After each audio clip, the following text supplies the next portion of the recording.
Welcome to the Eating at a Meeting podcast. I'm your host, Tracy Stuckrath, dietary needs expert, certified meetings manager, certified food protection manager. I have searched the globe to find people and businesses who are creating safe, sustainable, and inclusive food and beverage experiences for their employees, guests, and communities. In each episode, you will find authentic conversations about how food and beverage impacts inclusion, sustainability, culture, community, health, and wellness. I know that sounds like a lot, but we're going to cover it all. Are you ready to feed engagement, nourish inclusion, and bolster your bottom line? If so, let's go. My guests today are two women that I have known for a good 10, 12 years out of Atlanta. And I'm excited to talk to them about their new adventure and what they've been creating and creating history. And what I'm celebrating this month is Women's History Month. Erin Croom is the co-founder and CEO, and Asata Reid is the chef educator for Small Bites Adventure Club. And with the Small Bites Adventure Club, they create and ship fun and educational farm-to-table kits that help children, and I want to say adults too, discover, love, and eat fruits and vegetables. So I want to dive into what they're doing and share it with everybody else. Hey, Erin and Asata, how are you? Hi, Tracy. Thanks for having us. You're welcome. I'm so excited. When I first saw it come out last year, I was like, oh, this sounds really interesting and fun. And Erin, you and I have known each other for a while through your Georgia Organics, what you did with them doing education around farm to table. And Asata, you and I met, I think we figured it out. It was through a sustainability workshop on a farm in Atlanta. But this is really something new. It's taking education around fruits and vegetables and shipping it to schools and shipping it to homes, right? How did this come about? Take it away, Erin. You're the origin story there. Got it. So Austin and I have been working for years through our work with Georgia Organics and doing these taste tests with kids and schools and teachers. And we noticed something that really works to get kids to eat and love fruits and vegetables. And that is if they had an opportunity to look at it, to taste it, to try it, to have an experience with it. Not only were they more likely to try things that they never thought that they would try, that their parents never thought that they would try, but they were more likely to really love it and go home and ask for it.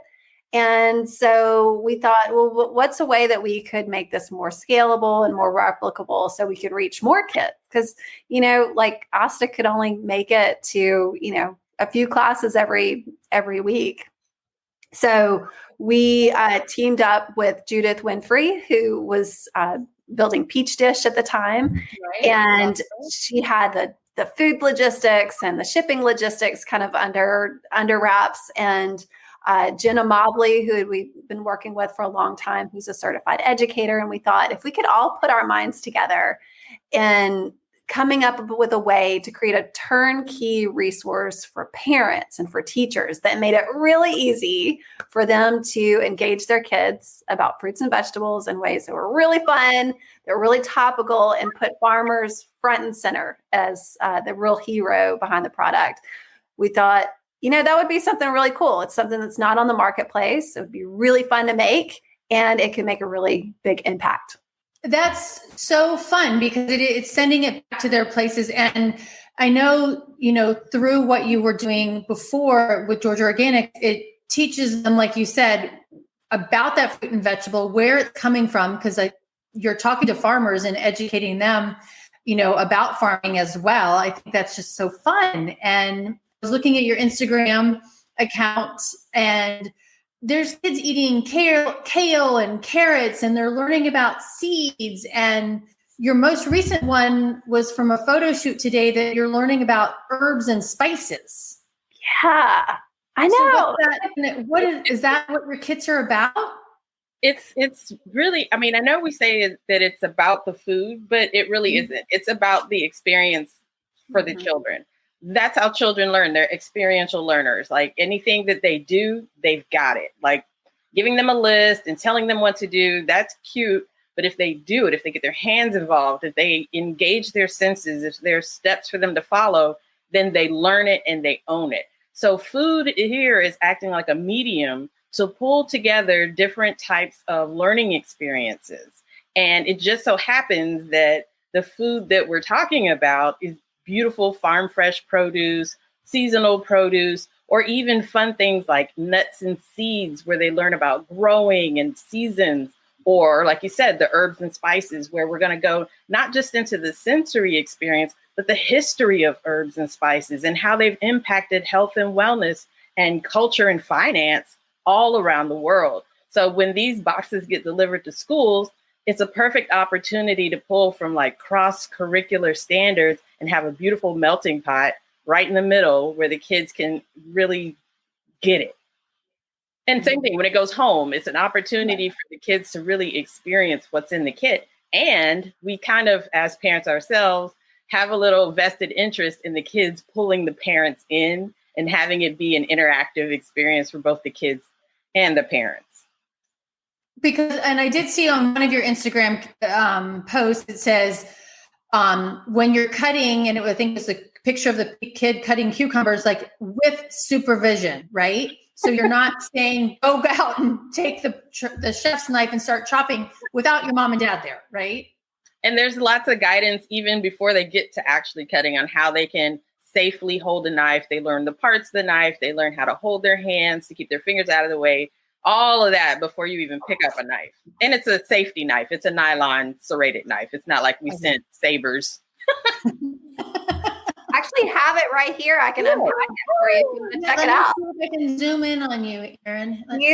These are actually going out this week, all this month. And so this is the cut it up kit. And so this is what it's going to look like. The kids will get, all the step-by-step instructions on some really easy ways to all right. Yeah, so I'll just kind of walk you through it a little bit. So they get all the instructions on some easy saw and claw and the bridge. Some fun little table talk cards to talk to mom and dad at dinner time, and recipes. So here's a really great one for all the vegetables that they cut. And then obviously they get a gift inside everyone. And this is going to be this really great nylon serrated knife that is great for kids. It's a real knife, but it's a safe knife for kids to practice with. You really can cut just about anything with this. And Asata did some great videos yesterday, just really fun videos that make it really easy for kids to, learn how to cut apples and lemons and squash and things like that. And then these really great cutting boards, which have a good grip and are real. I mean, these are not like kid stuff that you would find at a toy store. Like, they're real tools that they will use and build their kitchen, equipment up for the rest of the year. So every month they get something new, a new skill, a new tool, and a new activity and recipe that they can do with mom and dad at home every month. And the long-term implications of that are that we're building a certain amount of confidence and competence inside these kids that will stick with them for life and that they can pass on to their kids.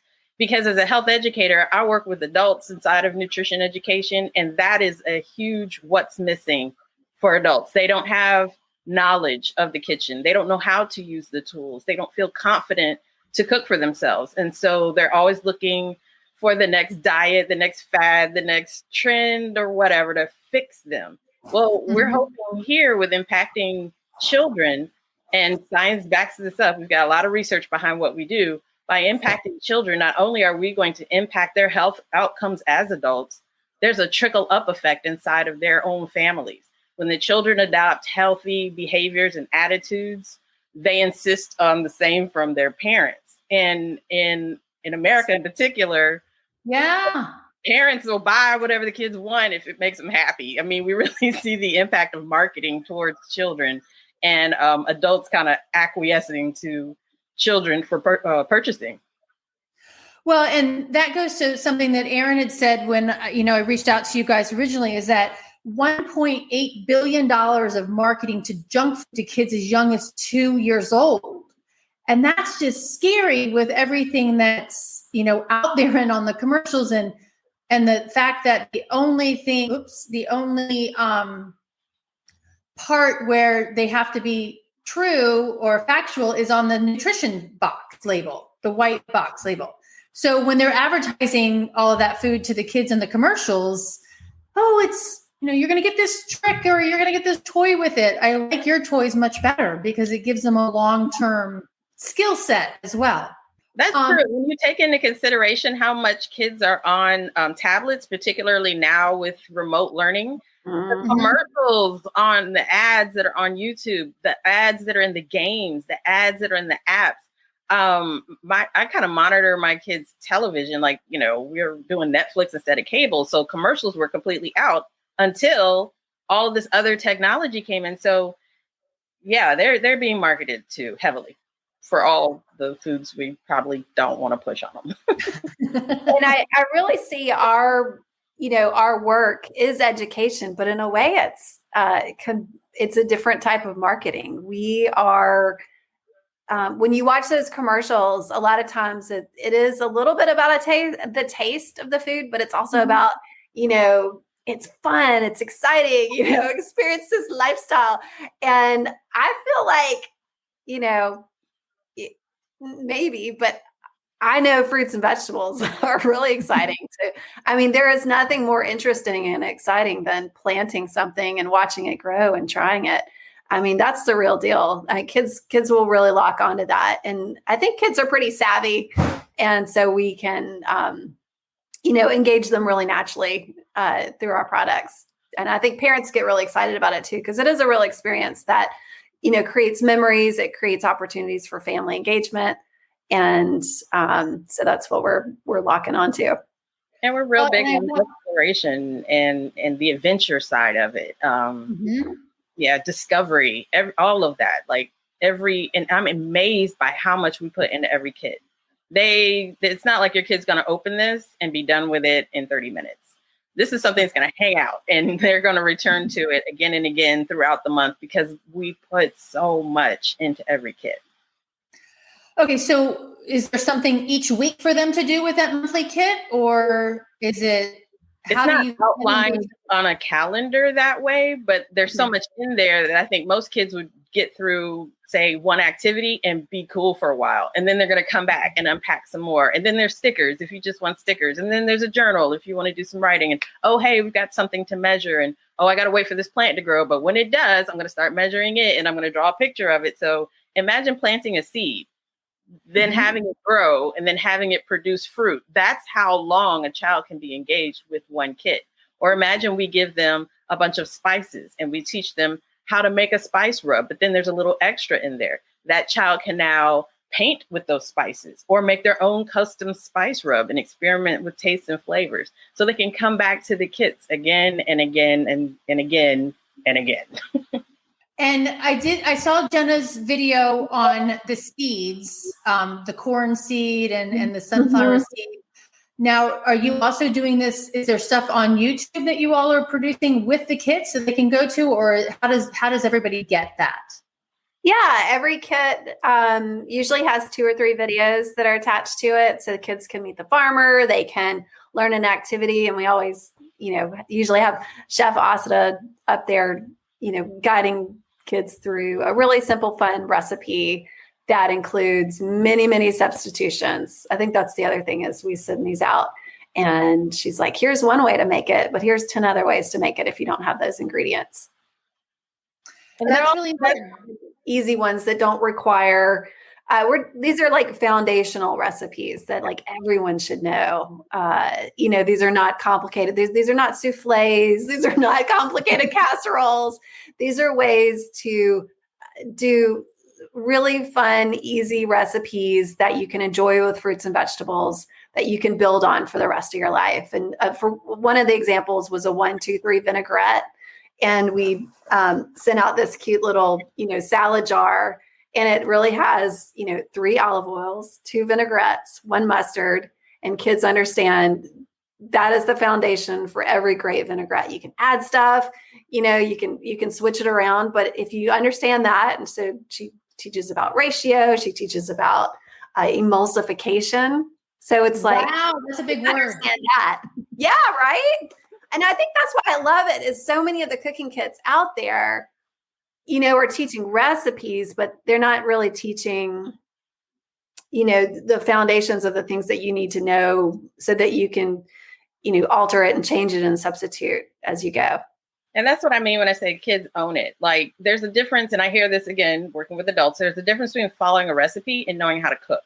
And so what we're trying to do is do that innate food and science knowledge so that wherever you go, if you run across these materials, you can still make delicious food that's nutritious and that you'll enjoy.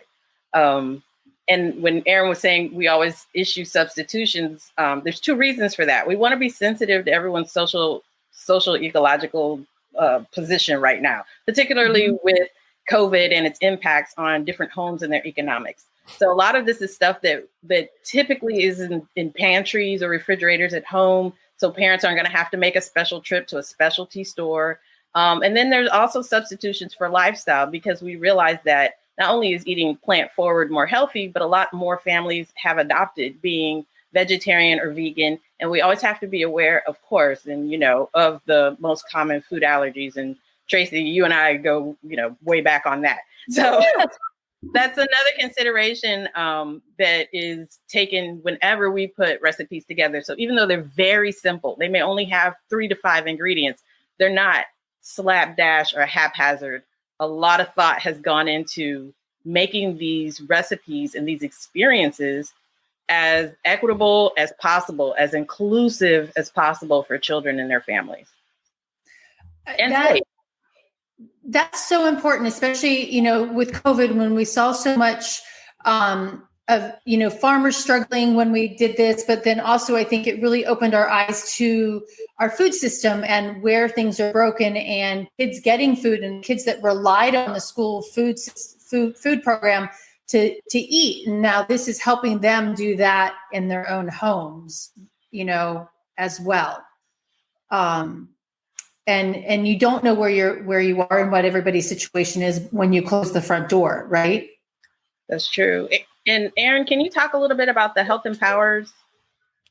Yeah, we since we've been creating these kits, we have 2 ways that we're currently serving kids that are at or below the poverty line. And one is through Daymaker, which is an online giving platform. And we are working with them to ship our kits across the U.S. And the other one here in Georgia and Atlanta is an amazing group called Health Empowers, and they serve over 500,000 kids here in Georgia. And we've committed to sending them 100 kits a month, thanks to many, many donors out there that are helping us do that. Awesome. And they're bringing them to middle school kids across Georgia. The kids are learning how to use the kits, and then they take it home and they tell their, younger brothers and sisters about it, and, engage parents around healthy eating. So that's been a really, really cool activity through COVID in the last 3 months. That's very cool. And it's reaching more people than you probably expected to in the first place. And then how have the adults welcomed that into their homes? I love getting texts and photos from parents. I don't know if that's my favorite part about this job. And I know also you get this all the time, but I got one the other day that was like, since when does my kid like salad? But like, I guess I'll start buying salad now. Or, I just because the, carrot was cut in this, little wedge, now my kid will eat carrots.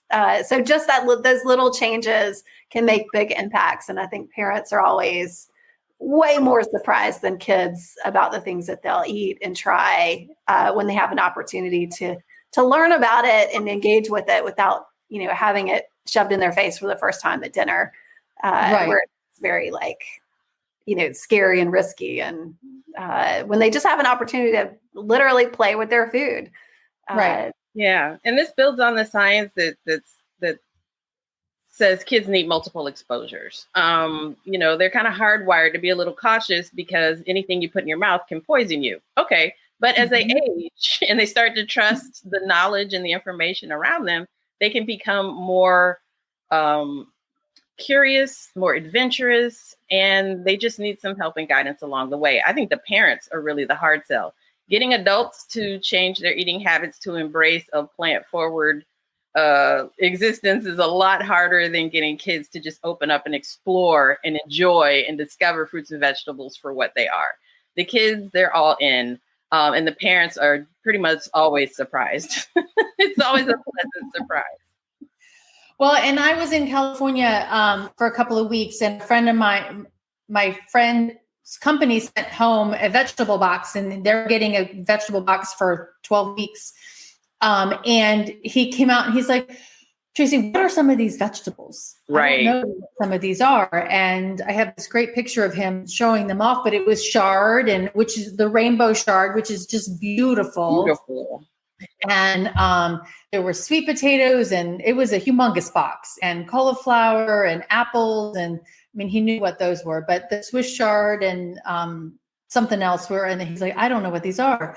So I think it's adults too, like, oh, I'm not going to eat that. Right.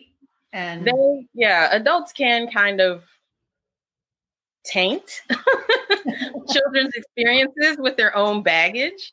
Which is why it's kind of cool to reach them at school, which is a more open, supposedly less judgmental platform. And often, because I have an after-school program that's 8 years running right now from pre-K to 5th grade, they're not picky. I mean, there are probably 5% of kids who are genuinely picky, and it's tied more to sensory issues. What kids don't like is being forced to try something new. But what kids do love is to own it and experience it and kind of get their toe in the water, play with it, and then eventually dive in. It's not any different from swimming lessons. And and the response is always positive from kids. And here's the other thing. It's not a hard sell. We're not like, you have to take one bite. You have to eat this and you have to clear your plate. We're not doing any of that because they're still learning by seeing what whole fruits and vegetables look like, by seeing what herbs and spices look like, by just learning how they grow, where they come from, that farmers are involved, that humans have to cultivate this food, that we have to protect our earth and we have to protect each other. They're learning all of that, whether they take a bite or not. And taking a bite is the icing on the cake. We do have an incentive, though. We do have stickers. Tried it. French fries is the incentive? You get a sticker if you try it, and that's a big push. Stickers carry a lot of weight. And the other thing I love about our school kits is we always give children an opportunity to vote and share their opinion about whether they liked it, whether they tried it, and to even go deeper. Making it more about. Tell me how it smelled. How did it taste? What did it look like? What did it remind you of?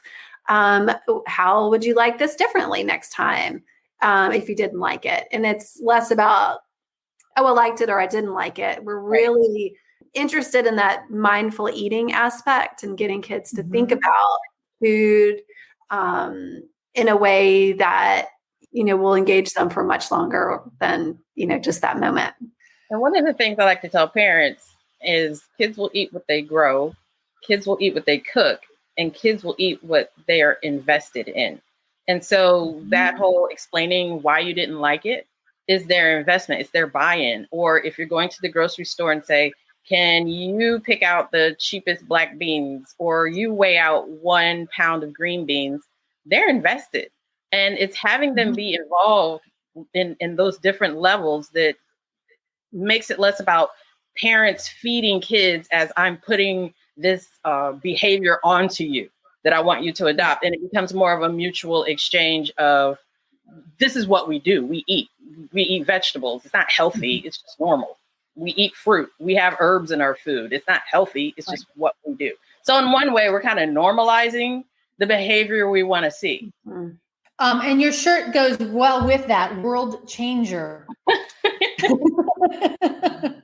And it's changing a philosophy. And our friend Virginia Willis posted the other day about her new book that she put out about her weight loss, what she's done, but she's like, have fruits and vegetables out and ready to eat and munch on them versus having the bags of chips in the, cabinet and pulling it out. But it's funny, I actually have a bowl of tomatoes here. I buy them these weren't at the farmer's market, but I bought them at the farmer's market last year and I put them on the kitchen counter and I swear to God, I'll buy 4 pints of them and my dad and I will eat them within 3 days because they're just there and it's so good and it's so fresh, direct from our farmer, Stephen. And it's just so much healthier. And that works on teenagers too. That's a particularly tough crowd, but not really when you leverage what they are against them. What they are bottomless pits who are always hungry. So leverage that by having fruit out everywhere and bottles of water just everywhere or a water filling station. And the teenagers will eat because they're kind of lazy too. So teenagers will rather eat the fruit you put out than go in the kitchen and cook something. You know what I mean? Right. So yeah. Work with your family, work with your kids, like leverage that stuff. We know children love sweets. They crave the carbohydrates. They need that energy. They're growing rapidly. So fruit is a great way to address that. That's awesome.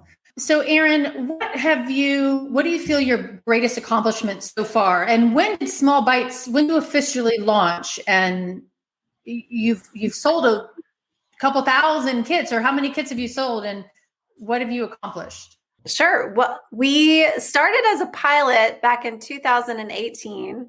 Okay. And I was I was piloting this idea over at a group called Center for Civic Innovation. And I did a pitch on this idea and we got a big order that night. And I think it was for like 7,000 school kits. It was a lot. And since then we became, a business, Small Bites Adventure Club. I think that was in 2019. And we've served over 20,000 kids and almost 200 schools and after school clubs and early care programs. And we have shipped out probably, maybe like 5,000 of these farm to home kits so far. We just started in January. So we're always growing and rapidly evolving and listening to what our clients want and need. And so that's been really fun. Our team is incredible. We have, Asata and Judith and Jenna and lots of other folks that help us pack and photographers and videographers. And we just have an incredible group of women that I'm so proud of and I just admire for, what goes into this business and just the creativity and the fun and the passion. And I don't know, it's a really cool thing to be a part of. I 100% agree with that. Say that again. It's a dream team. It is. It's a dream team.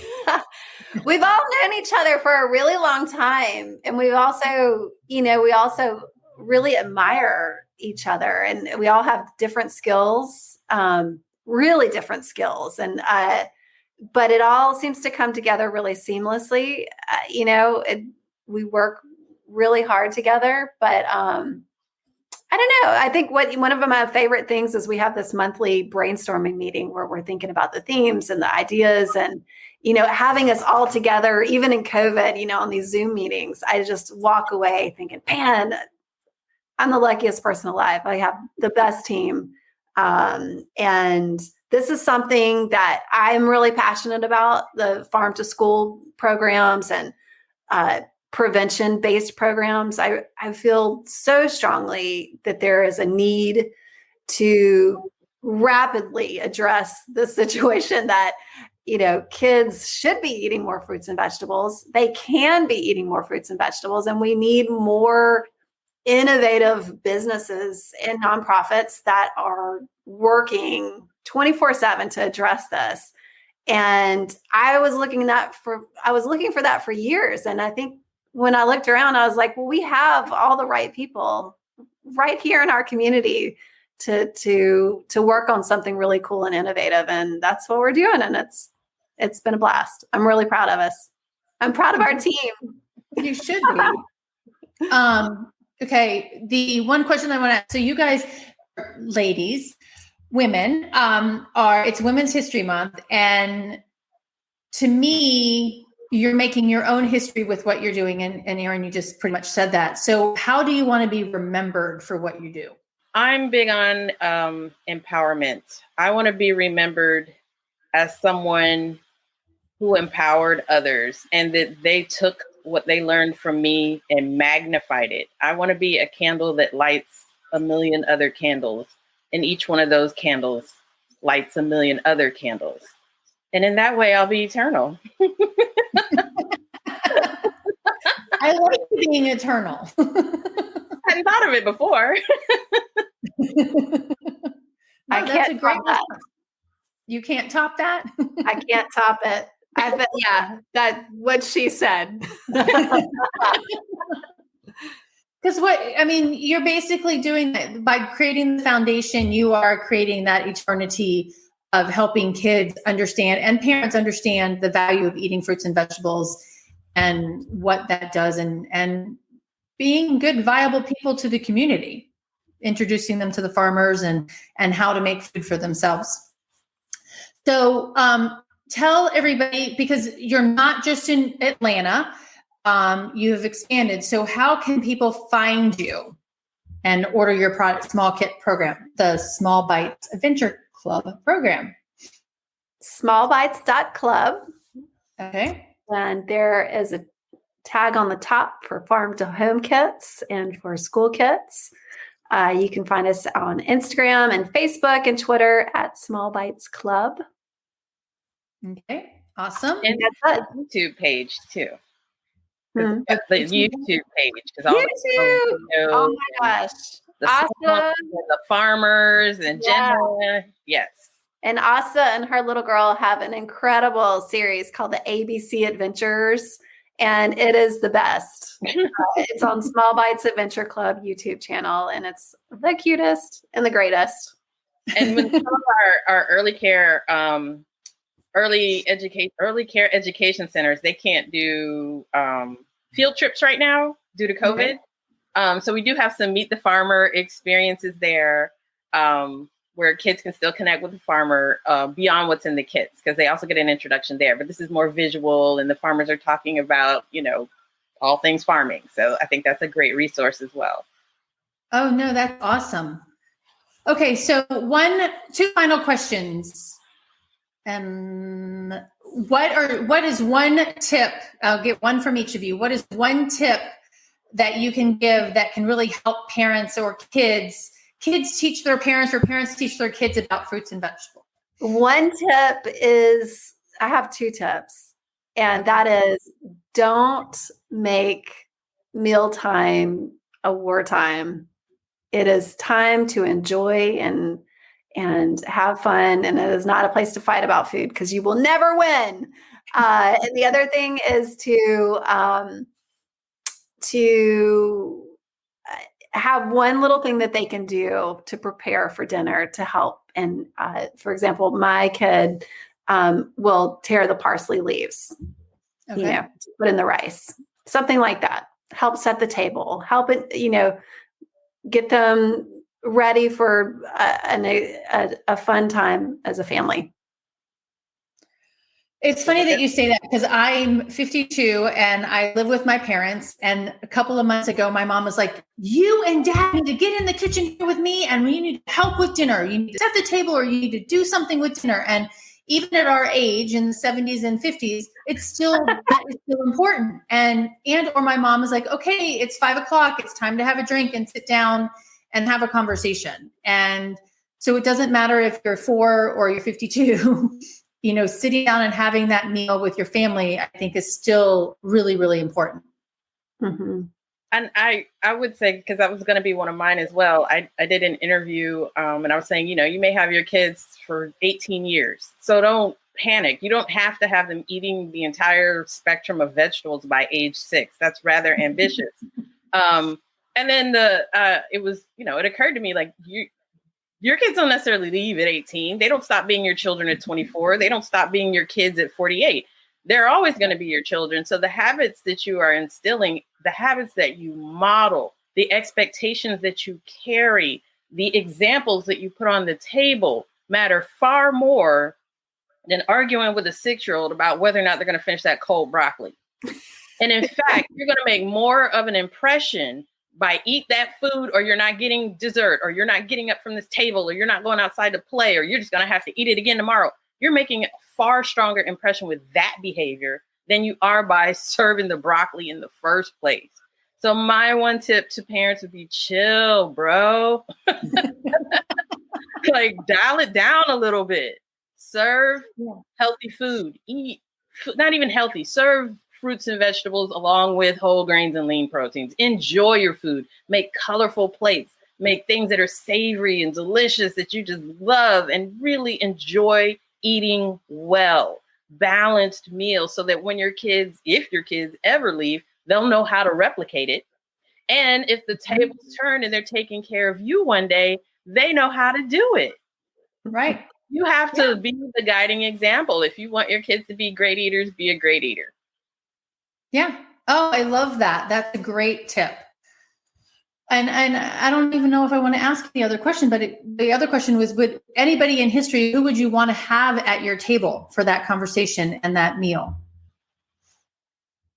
Dead or alive?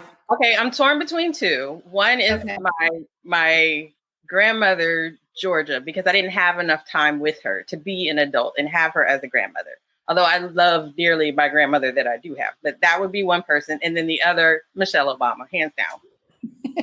Mic drop, boom, Michelle Obama. Yeah, I'm with you there. Yeah. I mean, it's COVID, so I can't wait to have dinner with my mom. Yeah, in a really long time, and my dad. So hopefully one day soon. Yeah. I think food has been the one thing that has kept us together. You know, I drop off food, every week, and it's, from the heart, and, it goes back to how do we want to impact communities and families, and food is the easiest thing. It's the first thing you bring to the folks you love. So we're bringing joy back to nutrition and joy back to fruits and vegetables. All right. With that, we're ending. That was awesome. So you're welcome. So Erin Croom and Asata Reid from the Small Bites Adventure Club, and I will put the links to how you can find them on YouTube and Facebook and Instagram on the feed here in a few minutes. But thanks for everybody tuning in to learn about how to create safe and inclusive food and beverage experiences at the Eating at a Meeting podcast. We'll see you next week. Actually, we'll see you in a couple of hours because I have another one of these coming live at 3 p.m. Eastern. Thanks, everybody. Thank you, Tracy. Thanks, Tracy. You're welcome, Erin. Thanks, Asata. Stay safe and eat well. You too. Thanks for listening to the Eating at a Meeting podcast, where every meal matters. I'm Tracy Stuckrath, your food and beverage inclusion expert. Call me and let's get started right now on creating safe and inclusive food and beverage experiences for your customers, your employees, and your communities. Share the podcast with your friends and colleagues at our Eating at a Meeting Facebook page and on all podcast platforms. To learn more about me and receive valuable information, go to tracystuckrath.com. And if you'd like more information on how to feed engagement, nourish inclusion, and bolster your bottom line, then visit eatingatameeting.com.